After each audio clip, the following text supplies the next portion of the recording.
Y otra cosa que sería un poco paradójica es saber que Jesucristo fue el primer exorcista, pero porque tenía ese poder divino, ya que era Dios. Pero ¿cómo puede una persona, en este caso, un exorcista, no deja de ser una persona?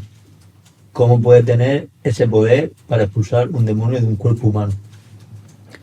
El poder del exorcista no reside en sí mismo, sino reside en Dios mismo. Por ejemplo, cuando envía a los 72 de dos en dos, cuando envía a los apóstoles de dos en dos, los envía a predicar el evangelio, a expulsar demonios y a curar enfermos. Entonces, esa es la misión de la Iglesia. Y como miembros de la Iglesia, con los carismas y dones, se va dando. Entonces, ¿cómo podemos esto conciliarlo? En primer lugar, el exorcista ordinario es el sacerdote. Es intercesor, ¿no? O sea, no es que lo haga él, sino como palabra de Dios. Lo hace como mandamiento del poder de Dios. Lo hace como misión. Entonces, el poder que ejercen no es el suyo, sino el de Cristo, el de Dios mismo. El sacerdote es el ordinario. ¿Por qué? Porque el sacerdocio es un sacramento que imprime carácter y que te configura con Cristo, cabeza, pastor de la Iglesia. Configurarte con Cristo es unificarte de una manera especial con Él. Y te da la potestad de actuar en la persona de Cristo. Lo primero que hay que considerar en un exorcista es la autoridad que tiene en sí mismo el ser sacerdote, porque está configurado con Cristo por el sacramento del orden y la sucesión apostólica. Ese sacramento se da por sucesión apostólica, desde Cristo hasta nuestros días, y con la consagración del Santo Crisma. Entonces, cuando uno es exorcista, lo es por mandato de Dios. Por eso precisamente la Iglesia se guarda muy bien el hecho de nombrar exorcistas, el mandar exorcistas, porque por ejemplo en Roma hay escuela de exorcistas. Cada diócesis normalmente debe de tener, lo digo como deber debe de tener un exorcista, como obligación debería tener un exorcista que se encargue de casos, primero para saber discernir si son reales y en segundo lugar para actuar en el caso de que haya una infestación o una posesión para realizar exorcismos mayores. Y esto va a ser un poco atrevido, pero No. Una persona plena de fe, pero que no ejerza el exorcismo, nunca puede hacer un exorcismo. Ahí hay que distinguir el tema de los dones. El padre Fortea también lo dice mucho. Dice, hay que llevar cuidado con lo que una cosa es un don, o lo que dicen tener don, y otra cosa es lo que realmente tienen. Para eso hay que discernirlo y siempre en nombre de la Iglesia. Lo que siempre da seguridad a todo esto es el nombramiento. Es decir, que la Iglesia lo autorice después de un estudio pormenorizado, un estudio serio. Por eso, hay gente que dice tener don. Bueno, yo no puedo meterme dentro de ese argumentario porque, primero, no los he visto, no los he tratado.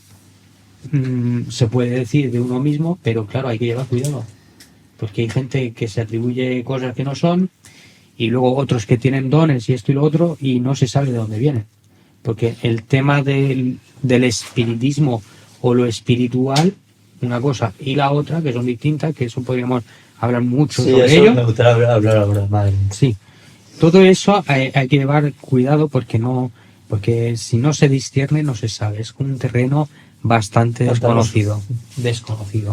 Siguiendo con el exorcismo, ¿cuándo se sabe o cuándo se puede separar un exorcismo de un trastorno mental?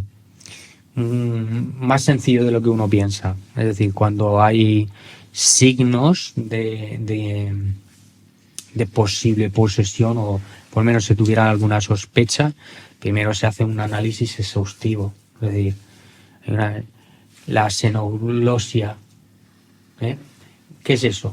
Es la capacidad de hablar idiomas desconocidos para la persona e incluso idiomas muertos. Eso se ha podido dar.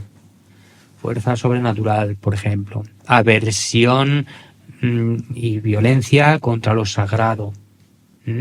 Esos son elementos que te indican, ¿no? ¿Qué hace la iglesia? Ay, no, venga, vamos a hacer un exorcismo. No. Lo primero que hace es, como vuelvo a decir, ser cautelosa. Porque a veces se presentan trastornos mentales, desdoblamiento de personalidad, psicopatologías, todo tipo de esquizofrenias, psicosis, incluso hasta neurosis, más consciente o lo que sea. Pero hay que estudiarlo. ¿Y cómo? Con especialistas, de hecho.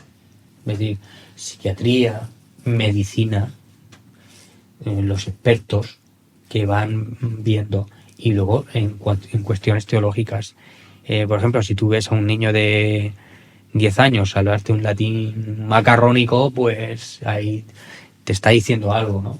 Si hay marcas en el cuerpo distintas que se han estudiado de manera científica, con médicos, traumatólogos, todo este tipo de cosas, entonces ahí empiezan a verlo. Y si acaso se describe todo de tal manera que se puede deducir que hay una posesión, entonces se actúa. ¿Cómo? Con los sacramentales. Los sacramentales son oraciones de exorcismo, bendiciones e intercesión. La intercesión incluso dentro de la Eucaristía, pedir por esa persona y todo eso.